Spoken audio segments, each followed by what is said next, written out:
Rules அப்படிங்கிறது இங்கே எல்லாருக்குமே ஒன்று தான். அதில் நீயா இருந்தாலும் சரி, நானா இருந்தாலும் சரி, யாராக இருந்தாலுமே ரூல்ஸை ஃபாலோ பண்ணி தான் ஆகணும் அப்படிங்கிறத ரொம்பவே அதிரடியாக ஒரு அதிகாரி காமிச்சிருக்காரு அப்படின்னு தான் சொல்லணும். பொதுவே ஏர்போர்ட் அப்படின்னாலே நிறைய ஃபார்மாலிட்டிஸ் ப்ரொசீஜர்ஸ்லாம் இருக்கும் இல்லையா? அல்லு அர்ஜுன் அவர்களை நிறுத்தி ஐடி செக் பண்ணும் இல்லையா, வெரிஃபை பண்ண வர இல்லையா, அந்த மாதிரி ஐடியை பார்த்துட்டு உங்களோட ஃபேஸில் இருக்க இந்த மாஸ்க் போட்டிருந்தாரு. ஸோ மாஸ்க்கை கழட்டுங்க அப்படின்னு சொல்கிறாங்க. முகம் தெரியக்கூடாது, தெரிஞ்சால் ஃபேன்ஸ் எல்லாம் வந்துருவாங்க, அது ஒரு பெரிய கேஸ் ஆகிடும் அப்படிங்கிறனால அப்படிலாம் பண்ண மாட்டாங்க இல்லையா?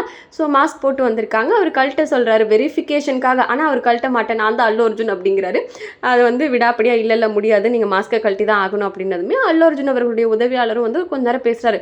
இல்லை அவர் தான் அல்லு அர்ஜுன் அப்படின்னு சொல்கிறாரு. இருந்தாலும் முடியவே முடியாது, எல்லாருக்கும் ரூல்ஸ் ஒன்று தான். இங்கே ரூல்ஸ் ஃபேஸ் காமிச்சிட்டு தான் நீங்கள் உள்ளே போகணும் அப்படிங்கும்போது அதுக்கப்புறமா அவர் மாஸ்க்கு கழட்டியிருக்காரு. ஆனால் அது 1 செகண்ட் 2 செகண்ட் கூட இல்லை, அதுக்குள்ளே க்ளோஸ் பண்ணிட்டாரு. ஃபுல்லாக கூட ஓப்பன் பண்ணி காட்டலை.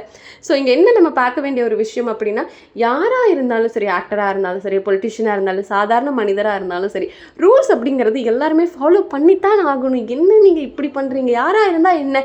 அதாவது பொது இடங்களில் இந்த மாதிரி மாஸ்க் போட்டு போகிறது அப்படிங்கிறது நிச்சயமாக நல்லது தான். ஏன்னா வந்துட்டு ஃபேன்ஸ் எல்லாம் ரொம்ப கூட்டமாக ஏதாச்சும் ஒரு பிரச்சனை ஆகிடும், இல்லை அவங்க கூட்டமாக தொந்தரவு பண்ணுவாங்க அப்படிங்கிறதெல்லாம் ஓகே தான். பட் இங்கே வெரிஃபிகேஷன் இது வந்து ஒரு ரூல்ஸ், பொதுவாக எல்லாருக்கும் இருக்கிற ரூல்ஸ் அப்படிங்கும்போது அதில் வந்து நான் மாஸ்க்கை கழட்ட மாட்டேன், இப்படி தான் இருப்பேன் அப்படின்னா இதெல்லாம் என்னது? இதை பற்றி உங்களோட கருத்து என்னங்கிறத கமெண்ட்டில் சொல்லுங்கள்.